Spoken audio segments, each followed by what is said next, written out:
Bueno, hasta acá habíamos visto la última vez, que fue hace 15 días. Habíamos visto la ultraestructura de un cloroplasto, visto, sí, con microscopía de transmisión, microscopía electrónica de transmisión. Entonces teníamos, sí, las granas, que eran esas como moneditas, sí, que son repliegues de la membrana interna del cloroplasto, la membrana intergrana, ¿sí? El estroma, que es el espacio que está por fuera de las granas, ¿sí? Y bueno, y después tenemos el espacio intermembrana entre la membrana interna y externa del cloroplasto. Y esas bolitas negras que se ven ahí son los ribosomas, ¿sí? Bacterianos, porque recordemos que según la teoría endosimbiontis, los cloroplastos y las mitocondrias fueron, ¿sí? Células que fueron incorporadas y luego se transformó eso en la célula eucariota.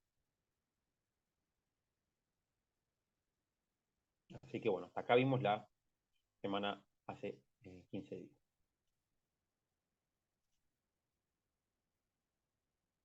Y ahora sí arrancamos de lleno con lo que es el proceso de la fotosíntesis que va a estar ocurriendo en los cloroplastos, en las células eucariotas y en la pared, ¿sí? Mejor dicho, en la membrana citoplasmática en las eh, células procariotas, los estromatolitos y las algas azul verdes.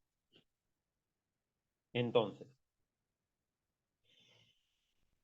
la fotosíntesis es el proceso por el cual los organismos fotosintéticos, ¿sí? Productores de oxígeno, ¿sí?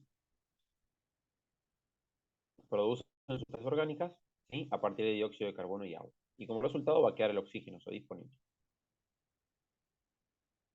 Entonces, esta es la fórmula general, la que aprendemos en todos lados, que son 6 moléculas de dióxido de carbono, sumados a 6 moléculas de agua, impulsados por la fuerza de la luz solar, ¿sí? Generan una molécula de glucosa y 6 moléculas de oxígeno molecular.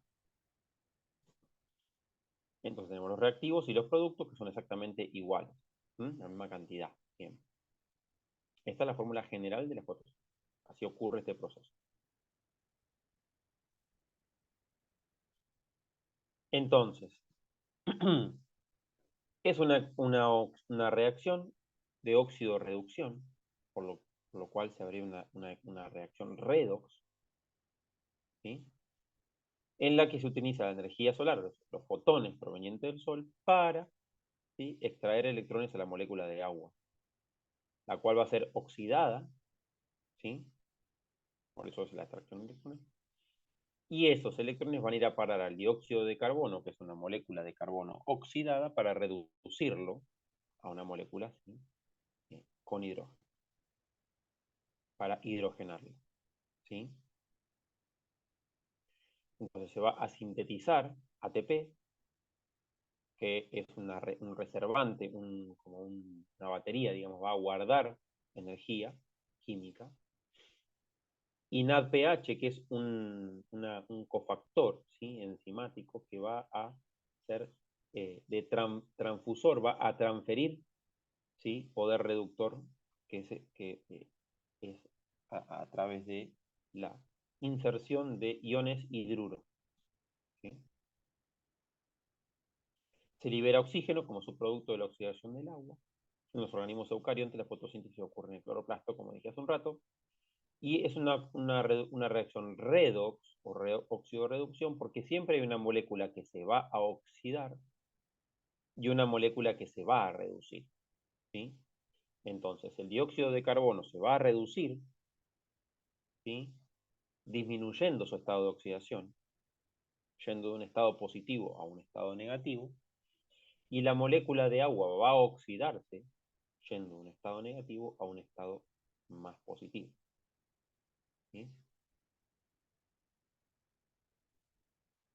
Entonces, eso es lo que va a estar ocurriendo en la membrana de los tilacoides, ¿sí? En los centros de reacción que son las clorofilas. También en la membrana de los tilacoides, además de ocurrir el proceso de fotosíntesis, también se va a estar sintetizando ATP. Y en el estroma se va a sintetizar, ¿sí? Lo que es el almidón, que vamos a ver.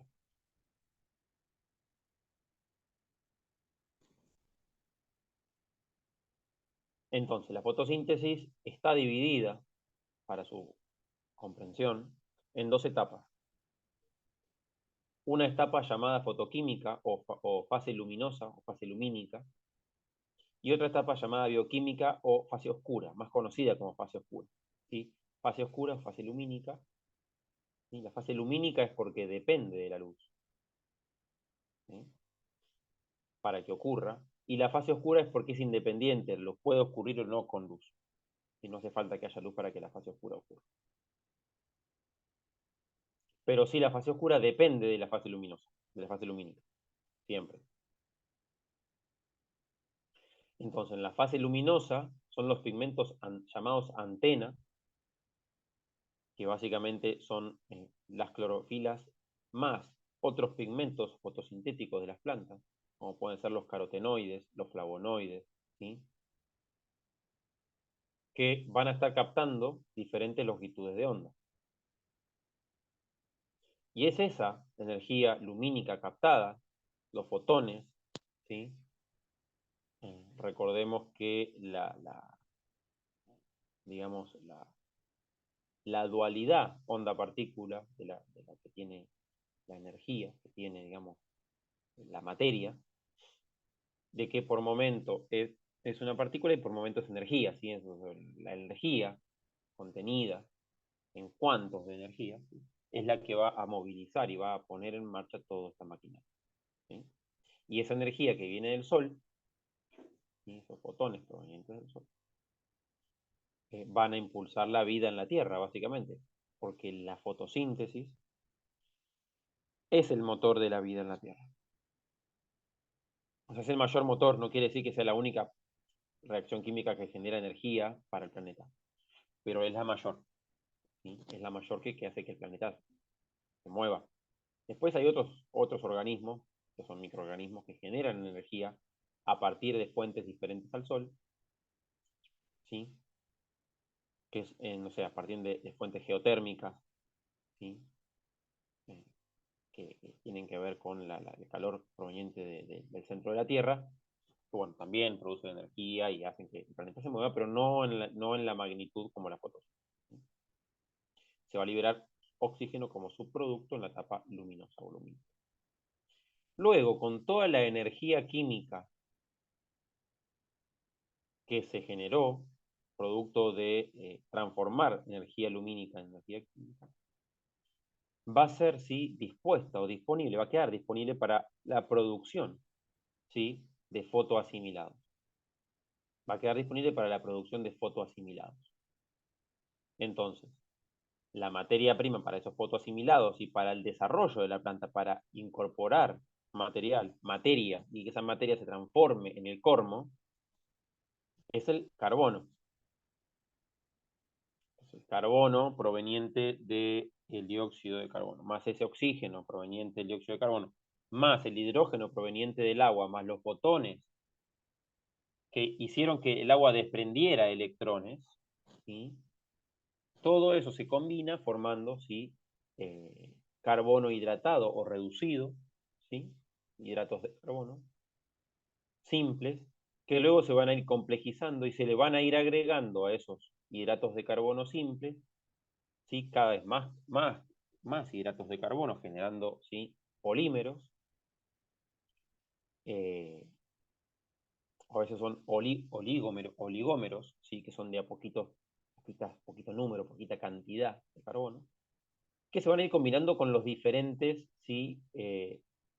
Compuestos químicos que entran por el xilema a través de las raíces, ¿sí? Los minerales.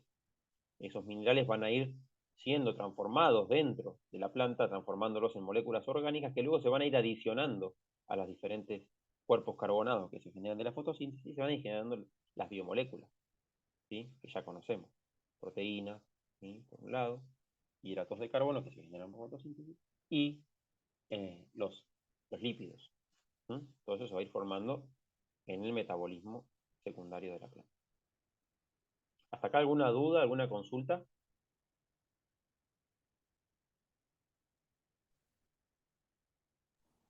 No, no, por lo menos yo, por lo menos ahora no.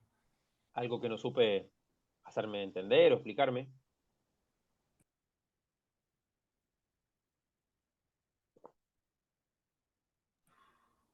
No, No, por no, está ahora bien, está. está claro. Bueno, entonces continuamos. Continuamos. Entonces, ahora vamos a relacionar la morfología, la ultraestructura, mejor dicho, porque ya la morfología a este nivel se llama ultraestructura, ¿sí? Con los procesos que ocurren a ese nivel, ¿no? Nivel nanoscópico. Entonces, la ultraestructura es la morfología, la morfología, ¿sí? Del cloroplasto, y cómo eso permite la eficiencia que tiene la fotosíntesis hoy en día, ¿no? Pasar de una célula procariota a una eucariota significa aumentar la eficiencia en los procesos, ¿sí? Con menos hago más, ¿sí? Eso es algo eficiente, ¿sí? Con poco hago mucho.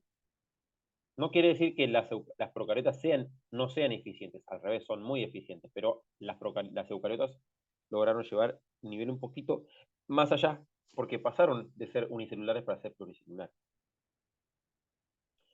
Entonces, la etapa lumínica va a ocurrir en la membrana de los tilacoides, va a generar poder reductor, que es el NADPH, y además va a generar ATP y oxígeno para la atmósfera.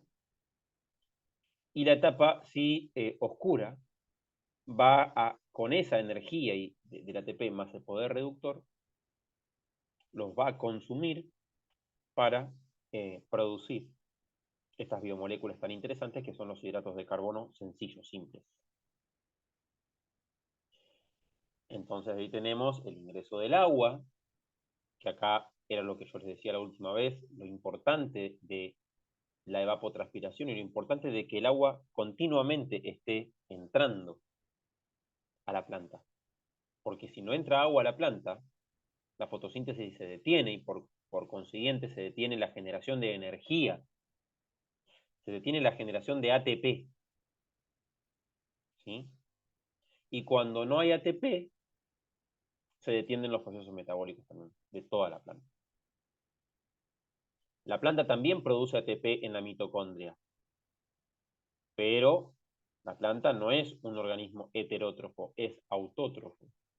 Entonces, al ser autótrofo, el único alimento que tiene para poder, ¿sí?, quemar dentro de la mitocondria y generar con ese calor, ¿sí?, energía en forma de ATP, son las mismas moléculas orgánicas que ella misma genera con la fotosíntesis. O sea que si la planta no tiene reservas de ya sea lípidos o hidratos de carbono, no va a poder hacer nada con su mitocondria. O sea que si se queda sin agua, se queda sin el sustrato para la reacción fotosintética, entonces no va a haber vida más allá de eso. Por eso cuando tenemos, ¿sí?, una planta que germinó, ¿sí?, que salió del estado de latencia dentro de la semilla y germinó, nos vamos a encontrar con que esa planta, claro, si queda sin agua, muere al toque, instantáneamente. Es el proceso más, uno de los momentos más críticos, ¿sí? Y parte de la planta que se queda sin agua muere al toque. Y la planta va a reubicar el agua de manera que sobrevivan los ápices o que sobrevivan los meristemas. Pero si muere el cambium en un árbol, va a morir. Si muere todas las yemas de un árbol, va a morir, ¿sí? Entonces, obvio que el árbol o la planta va a priorizar los meristemas para no perecer, pero si la falta de agua es muy grande, va a morir, ¿sí? Por eso el riego es tan importante. O el exceso de agua también va a hacer que la planta muera porque todo esto que está sucediendo acá es en presencia de oxígeno. Entonces, cuando también el oxígeno que está presente se agota de alguna manera, también la planta se muere, ¿sí? Se muere por asfixia. porque no hay lugar para las reacciones químicas. Entonces, ni el exceso ni agua, ni la falta de agua. Tiene que ser el agua en la cantidad justa. ¿Sí? Que es agua a capacidad justa, en términos fisiológicos se dice agua en capacidad de campo. Que es el agua, es la cantidad de agua justa que el sustrato que elaboré, o que el suelo con el que estoy trabajando, puede mantener a máxima capacidad sin colapsar. O sea, sin tener de más, de manera que se agote el oxígeno en ese sustrato o en ese suelo, o sin tener de menos, de la manera que le falte a la planta. Esa es la capacidad de campo. Y ahí está también el ingenio de la gente en generar sustratos para la venta o para la utilización, que maximicen el uso del agua, la retengan y que mantengan la capacidad de campo por más tiempo. Y que no encharquen, y que no solamente no encharquen, sino que también el sustrato no pierda, ¿sí?, nutrientes minerales a la vez que yo estoy regando. Que no salga un líquido amarronado o oscuro de ese sustrato, demostrando a mí la pérdida de diferentes, ¿sí?, moléculas orgánicas e inorgánicas que conforman el sustrato que permiten la fertilidad. ¿Sí? Entonces, la generación de sustrato involucra un trabajo muy importante de investigación, pero si logro un buen desarrollo voy a tener, ¿sí?, un crecimiento óptimo de una gran cantidad de vegetales.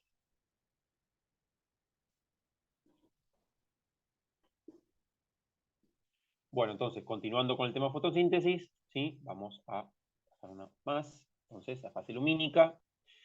Fíjense, la fotosíntesis comienza con la absorción de fotones por la clorofila y otros pigmentos asociados. Todos estos pigmentos forman parte de los complejos conocidos como complejos antena, ubicados de manera específica en la membrana del tilacoide. ¿Sí? La orientación y disposición de estos pigmentos determina el sentido de la transferencia de energía desde la antena hacia los centros de reacción, donde ocurre la liberación del electrón. ¿Sí?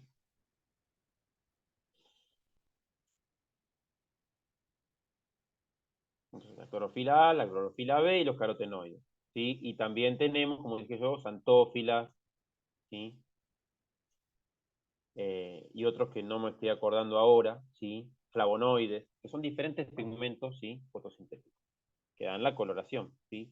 La mezcla entre ellos, entre diferentes verdes, naranjas o rojos, van a dar la coloración de las plantas, violetas, bordoses, ¿sí?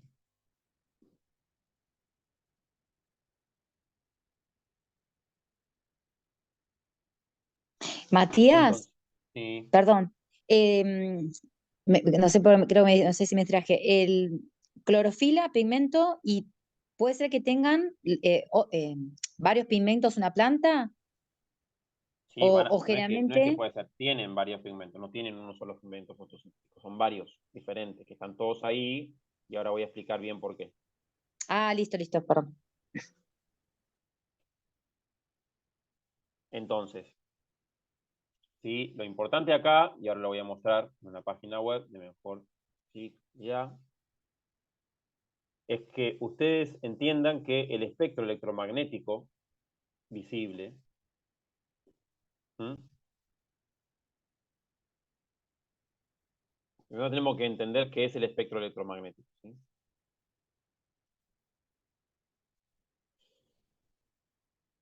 ¿Qué pasa? ¿Se ve ahí la definición de espectro electromagnético? ¿Sí? Sí, sí. Dice, el espectro electromagnético es Sí, el sí. conjunto de radiaciones electromagnéticas que se propagan a través del espacio en formas de ondas, ¿sí? Lo que identifica cada tipo de radiación es su frecuencia, que es el número de ciclos que presenta por un tiempo determinado. Entonces, eso es el espectro electromagnético, es un conjunto de radiaciones, de ondas que circulan. Bueno, el espectro electromagnético visible, el nuestro, es este que está acá, ¿sí? Este es el que puede aparecer en cualquier libro de texto, y este está muy lindo, el que está acá, porque no nos ve la luz visible, ¿sí? Y acá dice 400, 450, 475, 550, 580, 600, 700. Bueno, eso de 400, 700 son los nanómetros, que es el tamaño de la onda, ¿sí? El tamaño de la onda. ¿Mm? El tamaño de la onda. Y ahí pueden ver esto de los nanómetros, ¿sí? Es la frecuencia. La frecuencia en nanómetros es no solamente el tamaño de la onda, sino también la velocidad a la que circula esa onda. Si yo me voy al infrarrojo, ¿sí? La velocidad es mucho mayor y la energía es mucho mayor, ¿sí? Si yo me voy para el lado del ultravioleta, más allá del violeta, ¿sí? Infrarrojo es abajo del rojo y ultravioleta es arriba del violeta. Entonces, ¿qué pasa? La onda es más lenta, pero la energía es mucho más nociva, ¿sí? Ahora, los organismos vivientes da la casualidad que solo vivimos y captamos la energía del espectro visible, ¿sí? Que está acá entre 700 nanómetros y 400 nanómetros de vibración. En esas vibraciones nosotros captamos y vivimos. Bueno, las clorofilas también captan y viven, ¿sí? Las plantas captan y viven dentro, ¿sí? De este espectro visible. Y esto que dice 500, donde está el verde, 600, donde está el naranja, 700, donde está el rojo y 400, donde está el azul, ese es el azul verdadero, el verde verdadero, el amarillo verdadero, naranja, todo, ¿sí? Ahora, los colores que nosotros vemos, y no los vemos a través de un prisma, sino que lo que vemos a través de una ropa, de una pintura o de las clorofilas, es el color opuesto. O sea, si yo estoy viendo verde, es porque la planta absorbe todos los nanómetros que hay, todas las longitudes de onda, menos el verde porque la repele. ¿Sí? Entonces, la clorofila A absorbe todo el espectro visible menos los 500 nanómetros, que está el verde. Es el color que refleja. O sea, esa molécula refleja el verde y absorbe todo lo demás. El tomate que es rojo absorbe todo menos los que están en 700 nanómetros. ¿Me hago entender?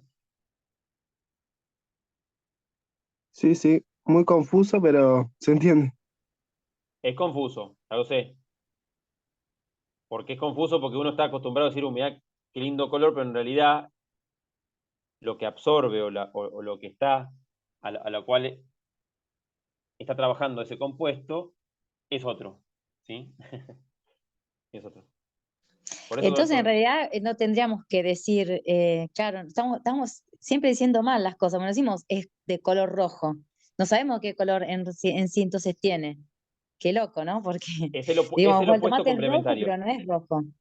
Es el opuesto complementario. Y eso se saca con el triángulo de los colores que. O sea, los colores Mm, primarios producen en los otros, y así. claro, ¿Sí? Es eso, es el opuesto complementario. Sí, yo claro. ahora no me acuerdo cuál es el opuesto complementario del verde. ¿Sí? No, el amarillo no. El verde lo formás con el azul y el amarillo de color Claro. primario. Y bueno, entonces, eso vendría a ser lo que los colores que están detrás del verde. Bueno, tiene una explicación que ahora yo no me la acuerdo, pero la cosa es que el color opuesto es el que está siendo absorbido. O en realidad el color que verdaderamente es esa molécula es el color opuesto y no el que se está mostrando. ¿Sí? Claro. Todos los colores que nosotros vemos es el color opuesto al que es la sustancia de la cual se trata. ¿Sí? Pero bueno, este es el espectro electromagnético. Y lo puse acá porque dentro del espectro electromagnético absorben las clorofilas y los pigmentos. ¿Sí? Ahora, si yo pongo esto,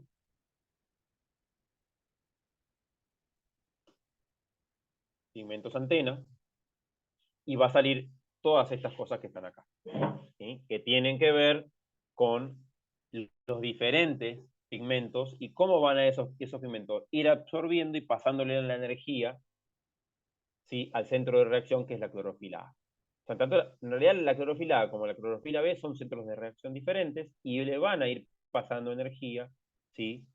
Para que se forme. O sea, esto vendría a ser como un cuadrito completo, ¿sí? FS2 y FS1 que está acá, ¿sí? Este es el FS2 y este es el FS1, ¿sí? El FS2 y el FS1 son las dos partes más importantes de, eh, digamos, la parte nanoscópica de la fotosíntesis. El FS2 significa fotosistema 2, FS1 significa fotosistema 1. El fotosistema 2 es el P680, que absorbe luz a 680 nanómetros. ¿Sí? Y el FS1 o fotosistema 1 es el P700 y absorbe luz a los 700 nanómetros. ¿Sí? El P700, ¿sí? El P680 absorbe luz, esos fotones, ¿sí? Que son absorbidos como por el pigmento antena, ¿sí? Esto como se ve acá. Entonces, la luz solar, ¿sí? Incide, excita, ¿sí? Excita,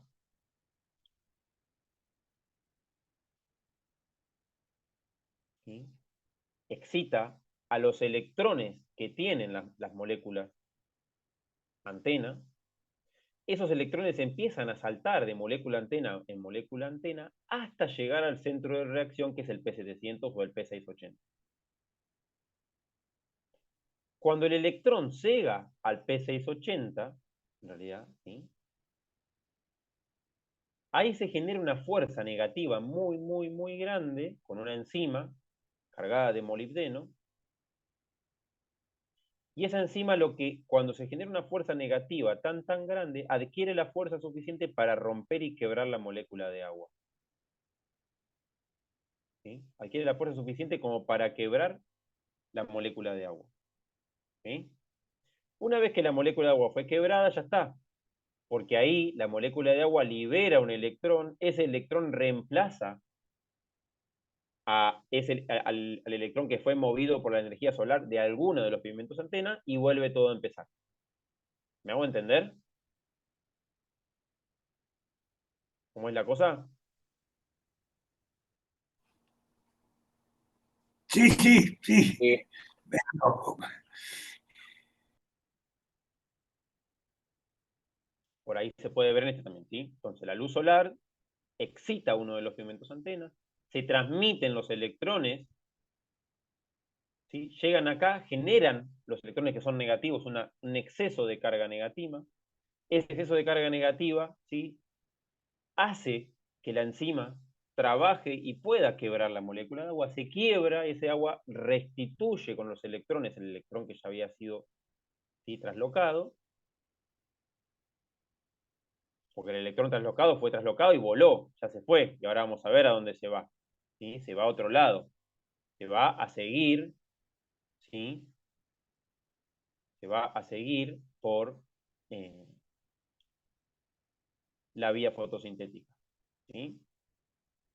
Entonces, ese electrón que fue traslocado, que fue corrido del lugar, se va, y ahora vamos a ver a dónde, y en ese movimiento de electrón que se va del fotosistema 2 rumbo al fotosistema 1, ¿sí? Genera ATP en ese movimiento. El movimiento del electrón, ¿sí? Genera ATP. Y genera poder reductor en forma de NADPH.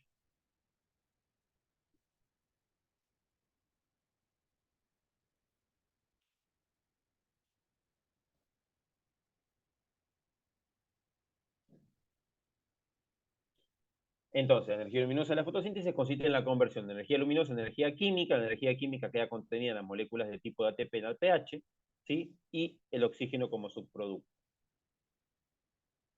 Entonces, esto es lo que hablé recién. Hay dos tipos de fotosistemas, el fotosistema 1 y el 2. Nosotros sabemos que el 2 está primero y el 1 después, ¿sí?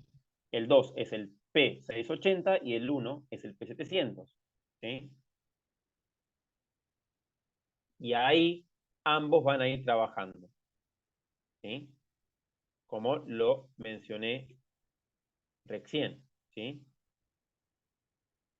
Entonces, tuki, tuki, tuki, va la excitación y todo se transforma, se va transportando al centro de reacción, que es la clorofila A o la clorofila B, ¿sí? Y el proceso final es este, el fotosistema 2, el P680, excitado, vuela el electrón a un nivel de mayor energía, porque está cargado con la energía solar y con todo lo que ya mencioné antes, ¿sí? es recibido por un receptor primario de electrones, luego a una fotoquinona, a una plastoquinona, ¿sí? ¿Sí? A un complejo de, ¿sí?, de citocromos oxidados, que son un montón de cosas, y ahí se produce ATP. Luego el electrón de producir ATP sigue su camino a una plastocianina. De esta plastocianina va al P700, que es el fotosistema 1, vuelve a ser excitado ese electrón porque cayó a un nivel más bajo. Esa excitación lo vuelve a llevar a un nivel elevado de energía y ese electrón, ¿sí?, o esos electrones, ¿sí?, van a pasar por una federedoxina y a una enzima que se llama NADP reductasa, que va a reducir el NADP a NADPH utilizando esos dos electrones más hidrógeno. Y de esa manera generamos ATP y NADPH con esos electrones. Y luego ese ATP generado, que es esa energía guardada, más el NADPH, van a ir a parar a la fase oscura.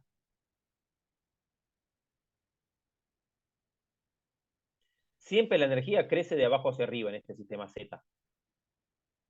¿Sí? Vamos de P680 a P700. Entonces, volviendo acá al espectro visible, ¿sí?, estamos absorbiendo acá en en 680 nanómetros primero y después en 700. ¿Sí? Primero absorbemos en una longitud de onda de menor energía. Perdón, me equivoqué. Volviendo al espectro visible, ¿sí?, al espectro, estamos absorbiendo primero en 680, ¿sí?, por acá, y luego vamos a absorber en 700, en un nivel de mayor energía todavía. ¿Por qué? Y porque tenemos que excitar aún más a ese electrón, porque ya ese electrón ya gastó un poco de su energía en producir ATP. ¿Me explico, gente?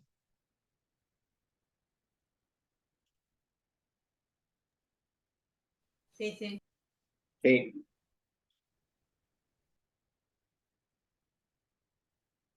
Bueno, entonces tenemos todos esos movimientos de esos electrones provenientes del agua, ¿sí?, que van a estar ahí, dando vuelta y produciendo ATP y NADPH.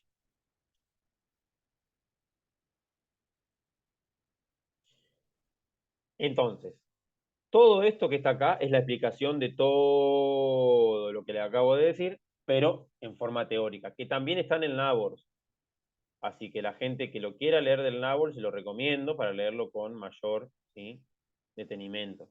Yo acá no me voy a detener a leer todo esto, ¿sí? Ustedes lo van a tener que ir leyendo, tranqui, a su ritmo, ¿sí? Pero es todo lo que yo les expliqué recién, con más detalles y más lujos, ¿sí?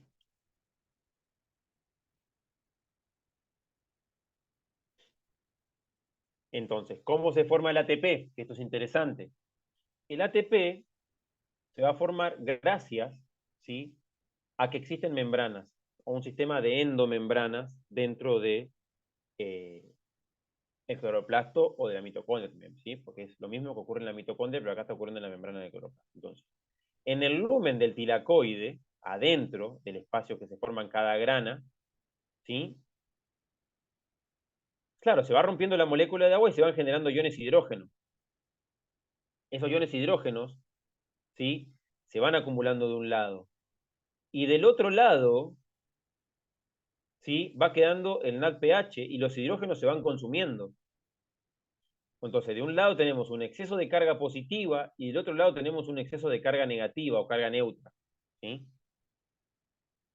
Esa diferencia de carga genera que los protones, que son el hidrógeno cargado positivamente, quieran pasar a través de algún lugar, sea cual sea, para el otro lado y compensar las cargas y equilibrar, balancear, generar una homeostasis, ¿sí? Hay un equilibrio desbalanceado. Entonces, para generar el equilibrio, esos protones